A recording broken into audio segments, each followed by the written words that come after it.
I think one misconception that at least some people have is that women prefer C-sections, or if not prefer them, don't mind C-sections, think C-section is a fine birth.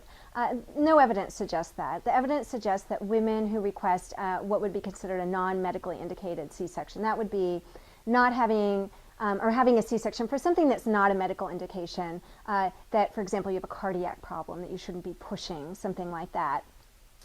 Is less than 1%. So very few women talk about that. And in my interviews of 83 women who had given birth the day before, we didn't find any women saying that they preferred a C-section. There were some women who had repeat C-sections who said that was a choice they had made.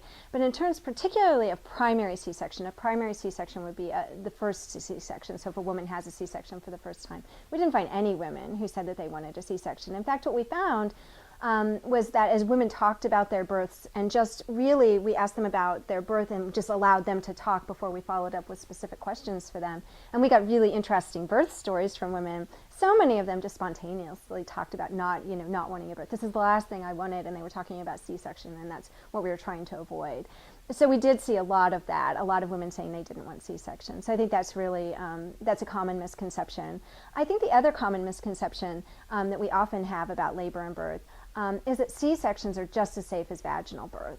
And that's just not the case. Literature shows that even for planned C-sections, C-sections that are done not in an emergency situation, but women come into the hospital planning a C-section, that those are not as safe as vaginal births. Women and babies are both more likely to be injured, that in the medical literature is called morbidity, and are more likely to die, and that's called mortality in the medical literature. So we really need to, as a society, come to terms with that, and physicians need to be, I think, upfront with women that they are more likely and their babies are more likely to be injured or to die in a C-section than in vaginal birth.